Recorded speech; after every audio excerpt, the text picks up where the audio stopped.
Welcome to the Talk About Talk podcast. My name is Dr. Andrea Wojnicki. Please just call me Andrea. I'm an executive communication coach at Talk About Talk, where I coach ambitious professionals to improve their communication so you can achieve your career goals. This episode is a little bit different from most. You're going to hear a live training session that I ran recently focused on leadership presence and executive presence.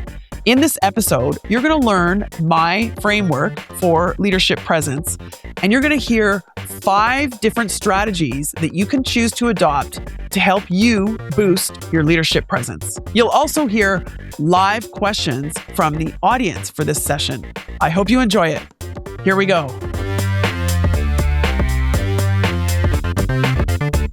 Welcome, everyone. We are here today to talk about executive presence. So if you're here, I'm guessing that either you are a very ambitious person who has looked around at the folks around you that are knocking it out of the park in terms of their career, and you're like, what is different about them? And I have people who come to me and they're like, it's communication, but it's more than communication, Andrea. It's their executive presence. So that might be you.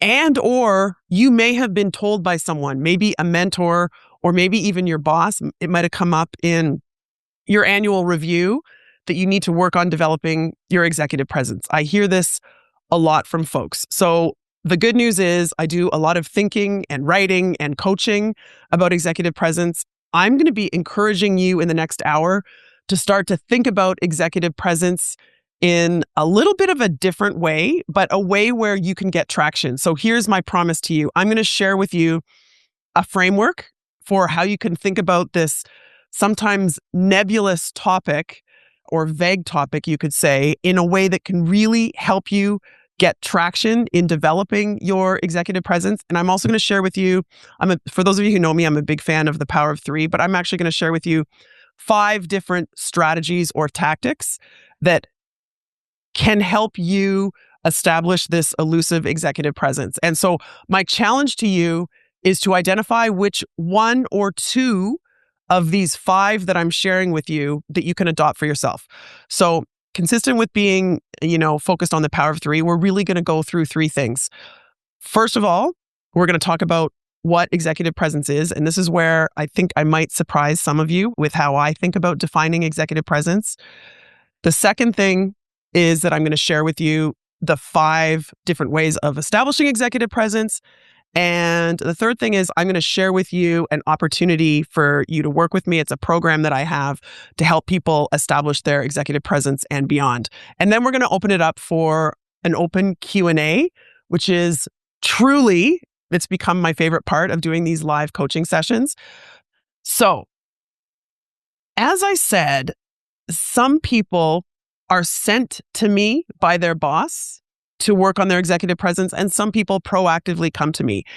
And interestingly, something that I've noticed, and I've been reading a little bit about this lately, many people are not a big fan of the term executive presence. And there may be a couple reasons for this. The one that I think is very valid is that executive presence seems very subjective, right? It's like you know it when you see it, but how do you actually define it? And in fact, some people have told me, and I think that this is a very eloquent way of putting it, that being told that you need to develop your executive presence can sound like vague, coded feedback that means you don't have the it factor and you probably never will.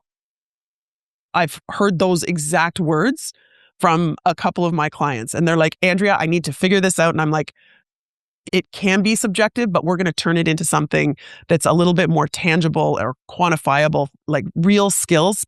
We're going to specify, forget this vagueness, forget this coded feedback. We're going to make it into something where you can get some traction. So when I ask people to define what they think it means, usually what comes up is something around gravitas and inspiring people. So it's a combination often of gravitas, which I would say this is a synonym for confidence as an executive, right? And inspiring people. And I would push back on that definition. I would say that sounds a little bit like a definition of effective leadership in general. There is a book, which I have over here, by Sylvia Ann Hewlett. that is one of the best books I've read on executive presence. And she recently republished it. It's called EP, as in Executive Presence 2.0. And she says there are 3 ingredients based on her research in what comprise executive presence. It is, in fact, number 1 is gravitas. Number 2 is communication skills.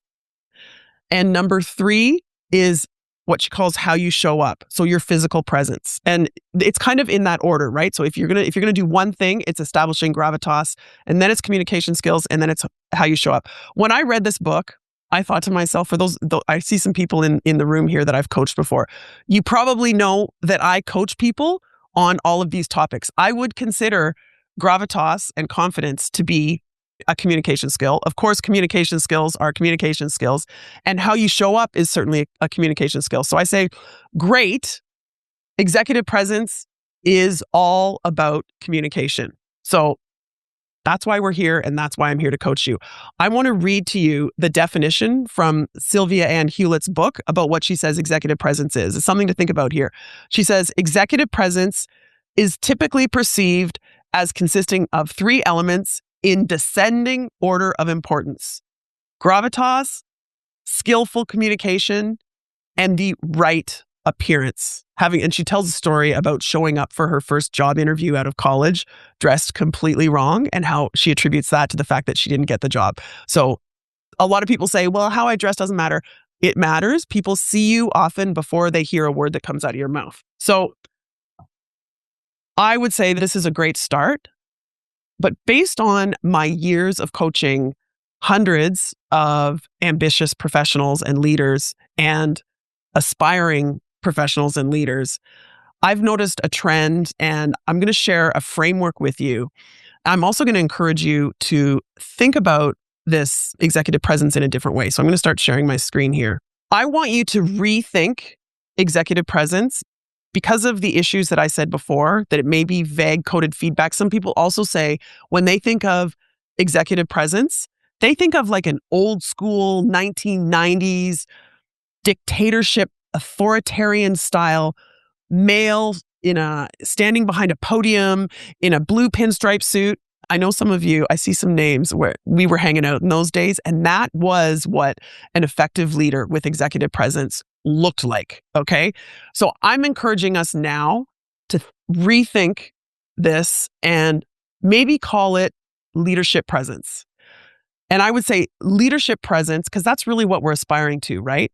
Leadership presence is the ability to establish credibility and create impact. So you're doing things, you can see there's this upward arrow, right? You are doing all the things, maybe some of the things that Sylvia Ann Hewlett, the author of EP 2.0, all of the things that she talked about will help you establish credibility so that you can create impact. And by the way, what is impact? I turn the question back to you. What is your goal? Are you looking to get promoted? Are you looking to get a new job? Are you looking to be heard in meetings? I hear this all the time. I don't say a lot in meetings, Andrea, and when I do, people ignore me, and then someone else will say something similar and they'll get all the attention. I literally had this conversation last night in a coaching session. So impact can be big or small, right? It can be being heard. It can be having people congratulate you after you give a formal presentation. It can be a new job. It can be a promotion. It can be any of these things. The impact is what you want. And then how are you going to get there? Well, you can see there's a few steps here, but you're not going to get there unless you have credibility in the eyes of others. Okay. So I'm encouraging us to define a new term and maybe forego this executive presence term, which has some baggage, and instead call it leadership presence. Okay. So now I'm going to share with you 5 ways to work your way up this hierarchy or this pyramid. Like I said, I'm a big fan of the power of 3, but we have an hour together, so I'm going to share 5 with you. The first is, I'm a communication coach, and I would say making sure that you're never going to have credibility if you're not an effective communicator, right? It's as simple as that. And so by foundational communication skills, by the way, I do not mean the basics. I don't mean easy things. I mean foundational communication skills like being a really effective formal presenter, learning how to lead meetings that are really impactful, I'm talking about listening skills and not just shifting from what a lot of people default to, which is passive to active listening. There are many, many ways that you can focus on your foundational communication skills. And by the way, the most successful senior folks that I coach are constantly upgrading their foundational communication skills. I'm not sure if foundational is the right word because I don't want people to think it means like basic things that you get out of the way. They're things that are the foundation of how you present yourself. And so 3 great examples are introducing yourself with confidence, listening, as I mentioned, and formal presentation skills. For those of you who haven't heard or learned my self-introduction framework, I just want to say this. Your self-introduction is the most direct way that you have to reinforce your professional identity, right? These are your words from you about you. So it is well worth your time to learn how to introduce yourself with confidence. And this does not mean learning a script that you memorize and rehearse and then spit out. Why? Because it sounds rehearsed, because it is, and it's not customized for your audience. So instead, I encourage you to learn my framework. And I think someone's going to put it in the chat. So you can read the article if you like. There's an HBR article from 2020 that I had published with this framework. And in 2023, it was one of the 3 most downloaded articles at hbr.org. The framework is really easy. You don't even need to take notes to remember it. It's 3 things: present, past, future. So who are you? What do you do? And where do you do it? Hi, my name is Dr. Andrea Wojnicki. Please call me Andrea. I'm an executive communication coach at Talk About Talk. Boom. Who you are and what you do. And if you're between jobs, you could say, my expertise is in the finance industry or in the pharmaceutical industry, and I'm a finance expert, right? So you could clarify what your industry or functional expertise is. So that's step 1, present. Past tense. Here's where, in a professional context, you establish credibility. So you could mention previous jobs. You could mention a project that you just finished. You could mention an award that you won. You could mention your credentials, your university degrees, whatever. You choose, depending on the context, 1 or 2 or 3 things to help you establish your credibility. And again, it's not a script. You're choosing the things that are relevant. So if I'm pitching to an HR leader who's thinking about bringing me in to do some coaching or workshops for the folks on their team, I will tell them about how I earned my doctorate from Harvard Business School, where my research focused on exactly what I'm coaching you on. It was interpersonal communication and consumer psychology. I would mention that I used to teach at the University of Toronto in the MBA program, or whatever I thought was relevant for that person, right? So you establish a credibility with the past tense. And then you shift to the future. This is easy and it's often forgotten, but it's like the icing on the cake.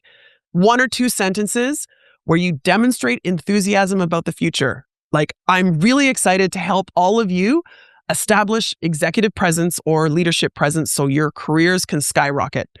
Ideally, you make it about the other person, what you're excited about for them. Okay? So introducing yourself with confidence. You just had a quick coaching session there. The 3-point framework, it's present, past, future. It's not chronological. You anchor yourself with the present, who you are and what you do. You establish credibility by talking about the past, and then you move to the future and you talk about how enthusiastic you are about the future.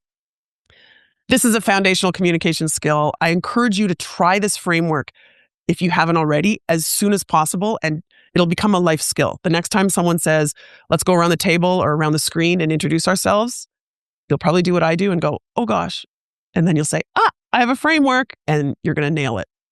So there's introducing yourself with confidence. There's listening beyond just passive to active. Let's seek really collaborative listening where you believe that you have insights, the other person has insights, and if you listen carefully, together you're going to come up with something amazing. So pushing your listening to be at a new level. By the way, I always say this when I coach people on listening, you can't be listening at this ultra high level all the time. It is exhausting. It's really about self-awareness. So I'm in this training session right now with Andrea. I think I'm going to be actively listening, right? I'm not going to be this collaborative level. I'm going to be active. Later on, when you're in a meeting and it's something that you already know everything about, you might slip into passive listening, which is where you're kind of pretending to listen. Maybe you're writing a few notes just to keep yourself awake. Being conscious of what level of listening you're at, I think is actually a superpower. Again, it's about self-awareness. And then formal presentation skills. The one thing I would say in terms of how to get better at formal presentation skills is practice. Just do it every chance you get. Leading meetings, doing formal presentations, doing informal presentations. The more you do it, the easier it gets and the more fun it gets. I'm going to say I have some horror stories that I know some of you have heard, but I decided that was not acceptable. And so I started practicing and now I do love it. I even have a podcast. So obviously I love formal presentations. Okay. So that's the first way to establish your leadership presence is work. And these are just 3. I'm going to give you 3 for each of the 5, 3 ways. So 3 ways to improve your foundational communication skills: introducing yourself effectively, boosting your listening, and formal presentation skills. Okay. The second way to establish leadership presence is to communicate with precision.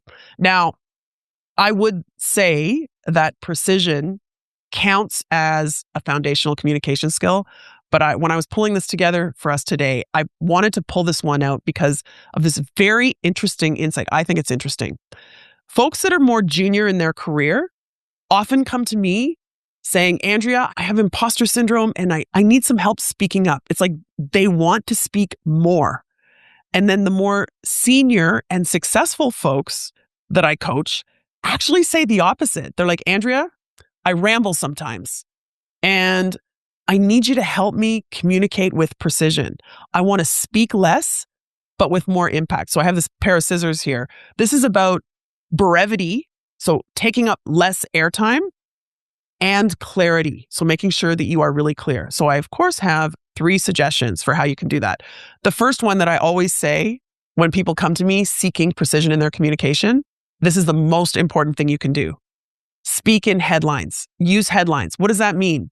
That means when you send an email, sure, your first sentence might be, I hope you had a great weekend. But your second sentence should be, the purpose of this email is, or I'm sending you this recommendation and the accompanying evidence or whatever it is. Like, you tell them what you're going to tell them.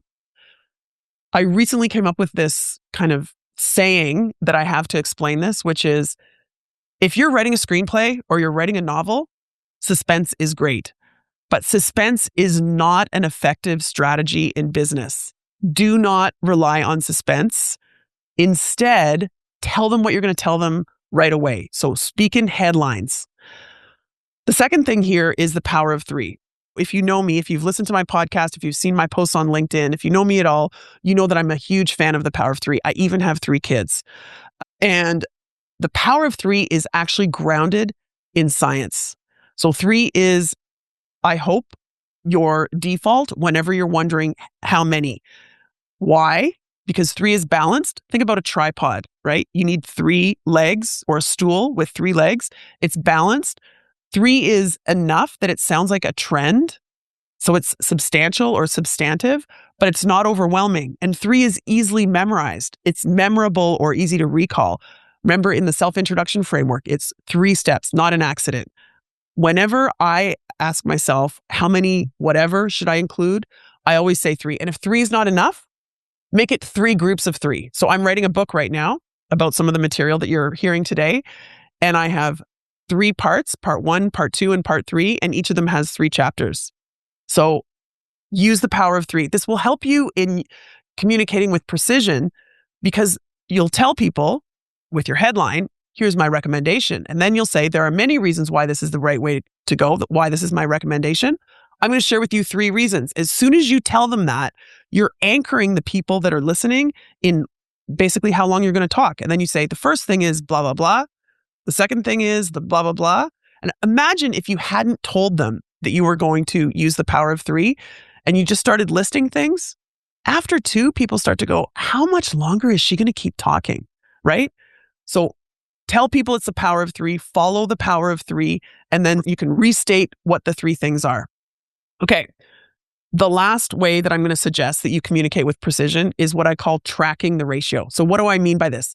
I mean tracking the ratio of the airtime that you're taking up in a meeting. So far, I've taken up 100% of the airtime, not including the chat, thankfully, in this meeting. But typically, if you were in a meeting with 3 other people, so there's 4 of you, I encourage you, no matter what level you're at, to say, what would be my fair share of the airtime?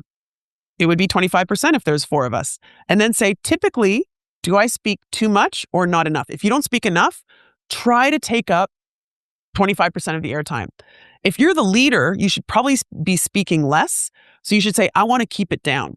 And also, this is really important. If you are a leader and you are demonstrating leadership presence, you are tracking the ratio of everyone in the meeting that you're leading.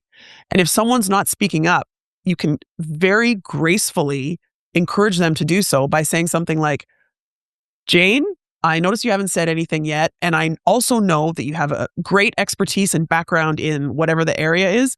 I'd be really interested to hear what you have to say. And then just go quiet. And the person will feel flattered because you authentically flattered them about their expertise, and they'll pipe in.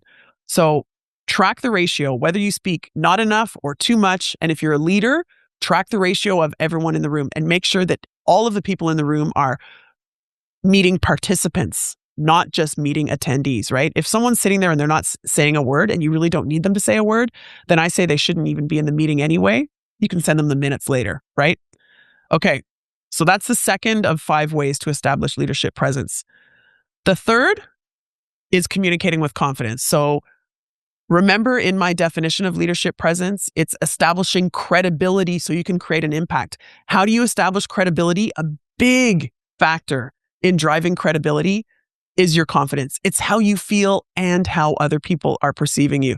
So I like to think of confidence really, and this is how I always talk about confidence in terms of 3 things: imposter syndrome, confidence boosting tactics, and then mindset. So the first thing I say here is lean in to imposter syndrome.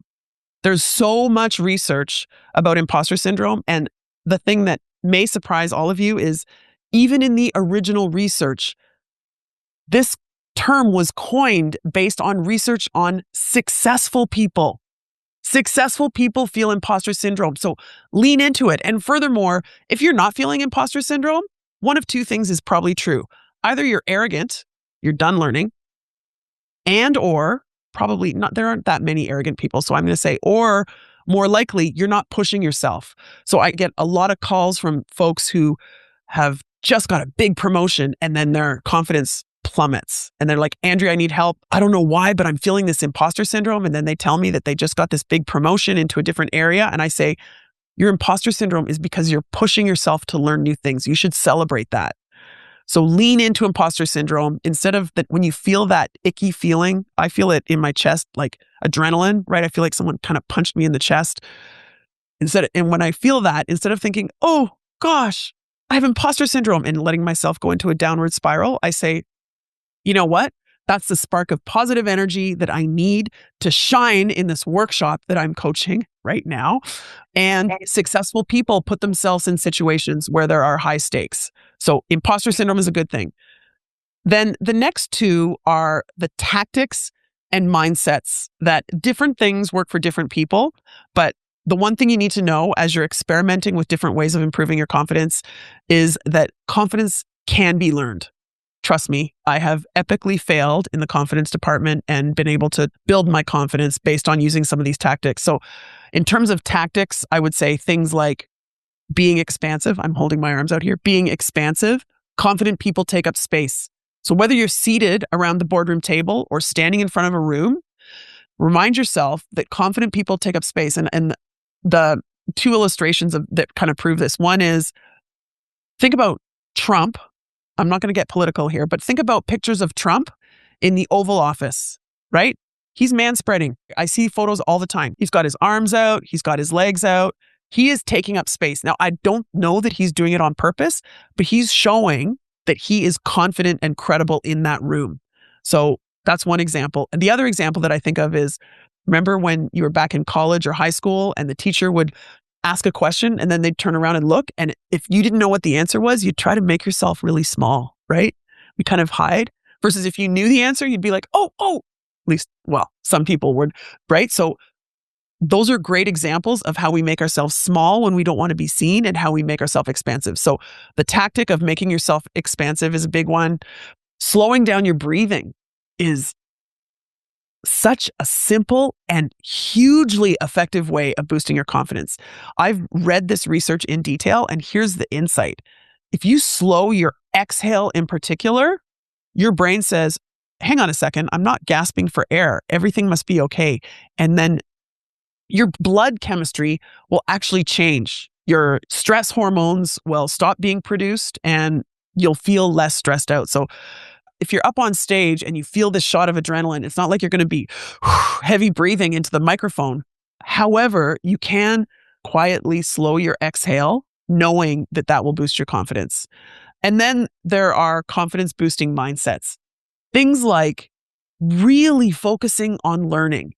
If you are, so I'm not talking about this, I'm going to say it, stupid advice that we often hear, like there's no such thing as failure, only learning.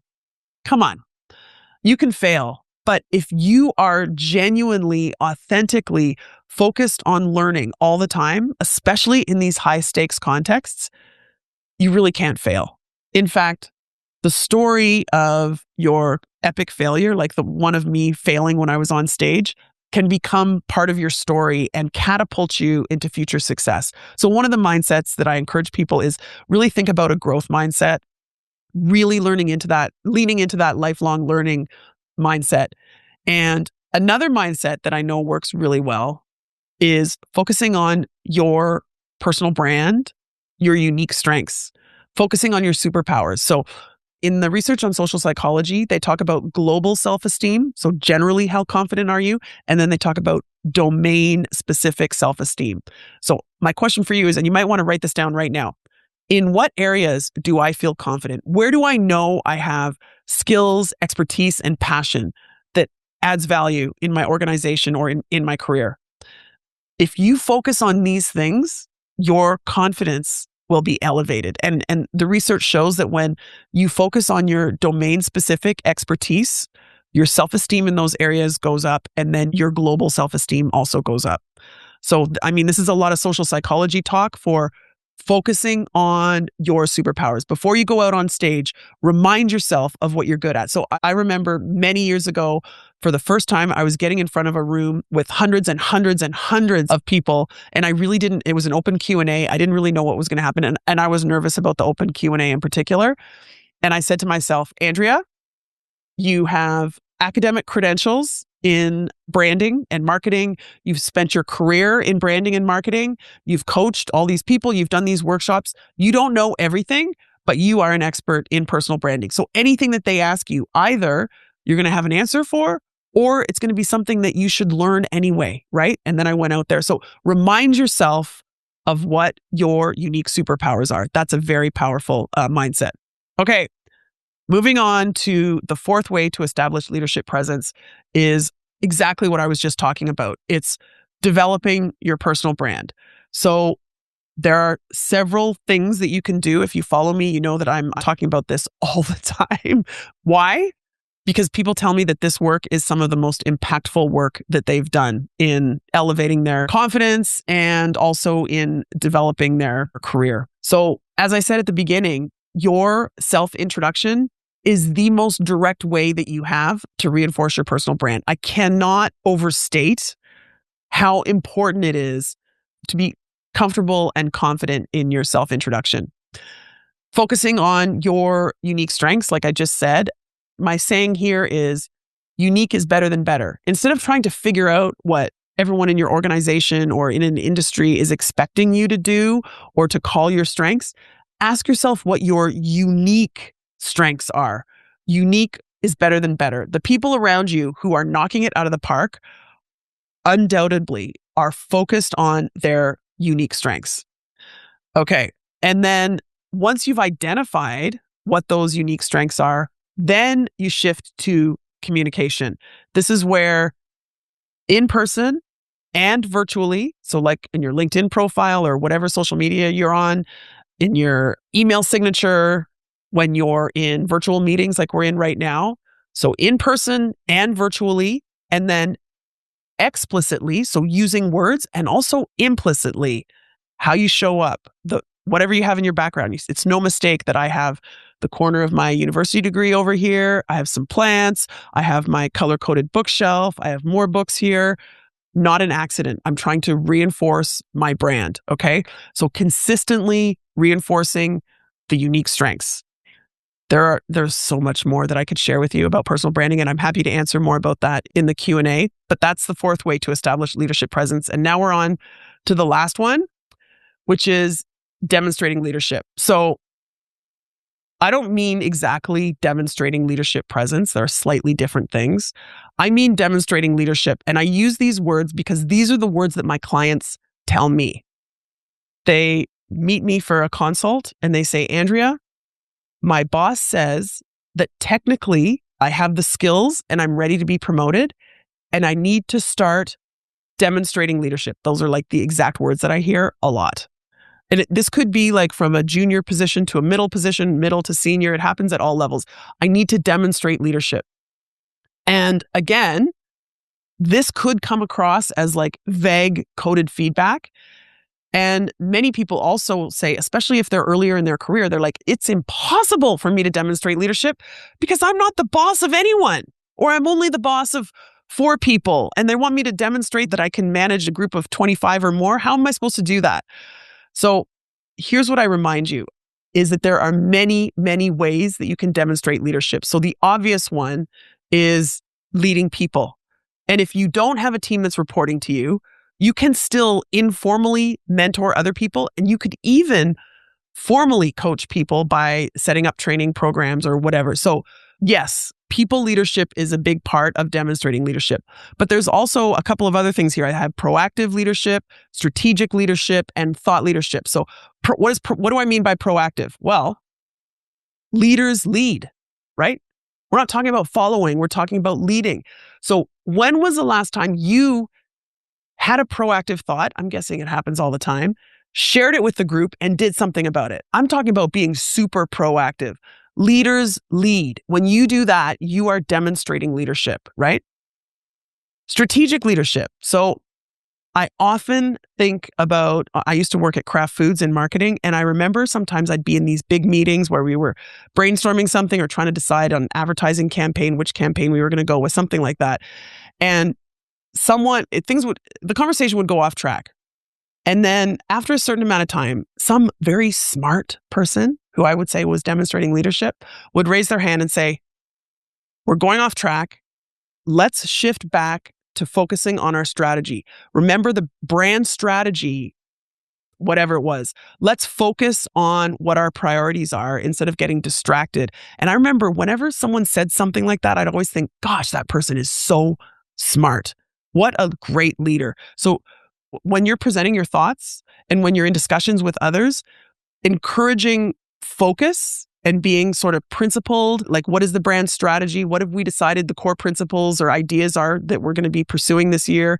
Being grounded in your firm's objectives, whatever they label them, will encourage people to think of you as a leader. And then this one is often forgotten, thought leadership. So is there something that you have expertise on? It could be something technical. It could be a leadership style. It could be something that's related to your industry or your function, where you can share either in person, like verbally, or in writing. You could write papers or you could post it on LinkedIn, right? Thought leadership, private and public thought leadership is definitely, that's what it's called, thought leadership. The point here is demonstrating leadership beyond people leadership, proactively being strategic and using thought leadership. Whew. Okay. So here is the list of 5 ways. There are many more, but these are 5 ways that I would say are very common gaps that people can get a lot of traction in. Your foundational communication skills, like I said, communicating with precision, boosting your confidence, developing your brand, and demonstrating leadership. So this list may seem overwhelming. Again, what I encourage you to do is to identify which 1 or 2, I think more than 2 is probably too many. Identify which 1 or 2 you want to commit to yourself that you're going to focus on. I think of these in terms of what I call the leadership presence framework. So I shared a little bit of this with you in one of the earlier slides. Impact is at the top, right? This is your goal. And it could be big or small. How are you going to get there? By establishing credibility. on the first two steps, this is what I notice when I'm coaching people.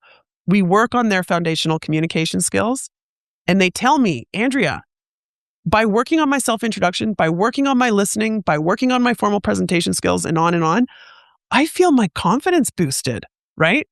And then when their confidence is boosted, this feeling that they have, other people tell them, like, what's going on with you? Like, all of a sudden you have this credible presence in meetings. And then that's when they can make an impact. So this is the framework that I encourage you to, you're welcome to take a screenshot if you like. I encourage you to think about this. And then I have these kind of rectangle, are those trapezoids, whatever the shape is called. I need to figure that out. You can put all sorts of communication skills there. And then the interesting part here, I think, is that you can build confidence by improving your foundational communication skills, but you can also do it by overcoming imposter syndrome and also by using the confidence boosting mindsets and tactics that I shared and more. And then when that happens, your credibility is boosted. And when your credibility gets boosted, then you can make an impact. But you can also, in a focused way, improve your credibility by thinking about the different ways of demonstrating leadership, by developing your personal brand, and by doing all sorts of things. By the way, Sylvia Ann Hewlett's definition, remember the third part, it was gravitas, communication, and how you show up. The how you show up belongs right there in the credibility, right? Like, do you look like a leader? So this is the framework that you can probably tell by my tone of voice I am so excited about, because I think it gives people a framework where I know it does, because I've been using it in my private coaching and workshops. It gives people, I guess, like a framework for them to think about where there may be some gaps for them, where they can get some traction and start to develop this leadership presence. So I'm excited to share with you that next month, starting in the third week of April, I have an executive presence and personal branding masterclass. Now, I'm calling it executive presence because that's the term that people are mostly using. But in this masterclass, it's 6 weeks long. We are going to talk about the framework, how it's leadership presence, and we're going to work our way up the framework. So I'm just going to share 2 slides with you about this, and then I'm going to open it up for Q&A. If you want to learn more, if you go to talkabouttalk.com/April 2026, there's detailed information about what's included and everything. But here's what you get. There are 6 live coaching sessions on Wednesdays starting at noon. You also will be included in a private virtual group where only the masterclass folks will be there. The group will probably be 10 to 15 folks or so. So it's enough that there's going to be people there that you're going to learn from and make some fantastic connections. But there's also a lot of individual customized one-on-one coaching. So we have this virtual private group. I'm in the group as well and asking questions and answering questions there. So that's on 24/7 for the 6 weeks. You also get a comprehensive workbook that basically becomes your playbook for developing leadership presence or executive presence and your personal brand. And you also get access to a recently re-released and hugely improved online course on personal branding. So the content that I had from the course that I introduced 4 or 5 years ago was great, but the production value wasn't. And we recently improved the production value of that. So that's the program that I'm excited about. But now I would love to answer any questions that you have. So questions about executive presence, about leadership presence, about the 5 ways that I shared with you that I encourage you to improve your leadership presence. Any questions about the masterclass as well, I'm happy to answer. I can ask you a quick question, I guess. Hello. Hey, it's Christy. Yeah. How did I know that? Because we've chatted briefly before. Yeah. Nice to see you, Christy. Nice to see you. For those situations where you're doing a presentation and you're showing up in executive presence, do you have like a wardrobe guide, or do you have like go-to places, or is it just like suit, navy? Like how deep do you go on that? Because it does impact perception, right? It does. I'm glad you asked. Okay. So, oh gosh, there's actually so many things that I can say. If one thing that a lot of people don't know, if you are virtual, go with solids, not prints, because they pixelate and they can be distracting. So that's one thing. So I have a photographer that I absolutely love. So she's taken all the photos that are in my social media posts and on my website. And I brought like my favorite turquoise and white houndstooth blazer. And she was like, no, I was like, oh, it's my favorite. It's my signature blazer. She said, no, it's going to be pixelated. That's not what you want. She said, you can wear it when you meet someone for lunch or if you're in front of a group, but don't wear it for photos or anything that's online. So that's a big one. The other thing that I can tell you is if you don't have any idea what to wear, know that blue is most people's favorite color. Or how do you say that right? Blue is the color more than other that people favor, right? That So was a tongue twister. yeah. Blue's a good one. I would say that the other thing that comes up a lot is formality. And I just wrote a LinkedIn newsletter on this, and I say, I encourage you to dress up. And by up, I do not mean more formally.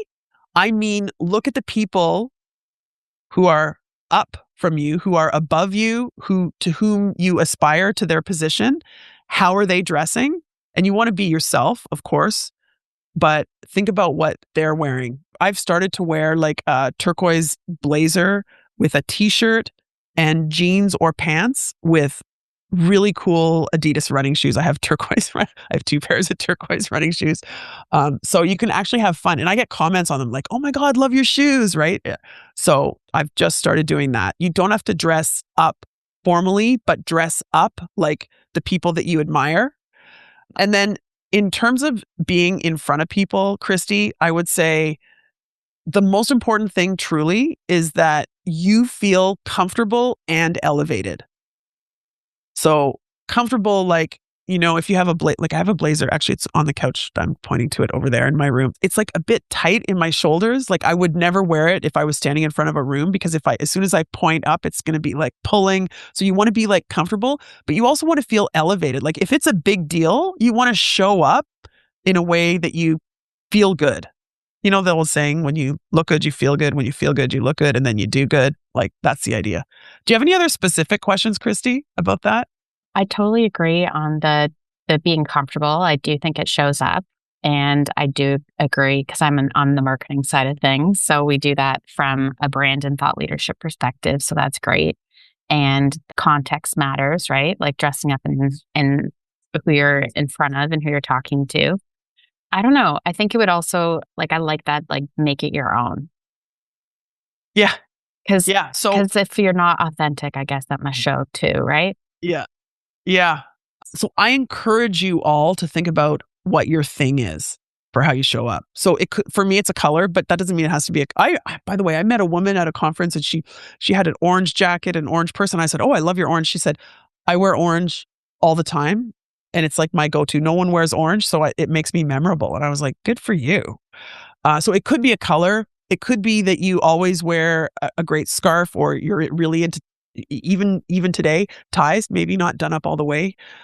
I know some guys that it could be your socks, or you could really be into shoes, or a lot of people are really into running shoes, right? And by the way, it can change over time too. It's not like I say turquoise, so it has, for me, I always loved turquoise. I used to be a figure skater and my dresses were always turquoise, everything. My house is turquoise, but for most people, it'll evolve over time. Pick a thing. I remember I used to be on a board of a hospital, and one of the guys on the board, he was known as having great hair and really crisp white shirts. Like they all looked brand new, right? That was like his thing. It said a lot. He also worked in quality control. And I was like, okay, he's got the hair and he's got the shirt, right? So is there a way you can reinforce your brand by how you show up in terms of how you dress? Try and think about what your thing might be. Your thing might even be your stature, right? Like I'm super, it's not me, but someone's like super tall, or I know some people that are like 5 feet tall, and they create a narrative around themselves as like, you'll know me when you see me. I'm like a big ball of energy, but I'm tiny in stature. And I'll be like, okay. And then it's like, oh, there she is, right? So that is included as part of how you show up. Anyone else have any questions they want to ask me out loud? Hi, I have a question. My Hi, name is Heather. Heather. I'm looking for the raise hand emoji, but I can't find it on the screen. So my question is, once you have communicated and you have introduced yourself appropriately, what about the dead air, like the small talk? I mean, you mentioned at the beginning, like I'm not sure, maybe that's another podcast or another area, but What do you talk about in this day and age and in this situation where geopolitical, fever is at an all-time high? What can you actually talk about? The weather used to be safe, and now with climate change, that's not safe. Yeah, that's true. What do you talk about? It's such a cliche, isn't it, to talk about the weather, but the weather is often newsworthy these days. I am not a big fan of these kind of rehearsed small talk prompts. Like, so what have you done lately that really lit up your world? Or, tell me about the best place you visited in the last year. I think asking those kind of random questions that you could ask anyone is it seems a bit trite to me. And I know I appreciate it when people are doing it because they're trying to fill the conversation void. But instead, I would look at the person and ask them something about the here and now. Like literally, if you're at a conference and you meet someone, you could say, what's your connection to the conference? Are you a speaker? Do you know the speaker? Are you a sponsor? Whatever, right? So ask them about them. Ask them, so how did you get here? Did you take an Uber or did you drive, right? So asking the person about them and then the conversation will flow. People love talking. I know you all know this. People love talking about themselves. So instead of asking these kind of generic questions, I would think like, what is context and person relevant? And then ask them a question based on that. Like here and now with this person. I hope that helps. Yeah, thank you. Yeah. Who else has a question? Andrea, hi. I have a question. Hello. I work with people all around the world, obviously mostly remotely. What considerations should I have, or anyone in this obviously room have, when it comes to establishing executive presence or leadership presence when you're working with other cultures? Yeah. This is something that I've started to think about more and more. And I'm going to say, this is not my expertise. I think it takes beautiful empathy and self-awareness to know what your culture, it could be like your country or even your corporate or your industry. Industries have culture, right? Companies have culture. Countries have cultures. Religions have cultures. So ask yourself, what cultures am I a part of? And what are we known for? Right? So if you are from, I'm going to say Texas versus Montana, right? There are differences in how people communicate. And so just being aware of that, and you could even call it out. You could say, I know not everybody is, so I'm from Canada and I'm a female. So people would assume that I am soft-spoken. I'm not. So I could comment on that. I could make that like, I'm probably not a typical female Canadian. I'm a little bit more outgoing. I'm definitely an extrovert, right? And then you're like, so you're acknowledging differences.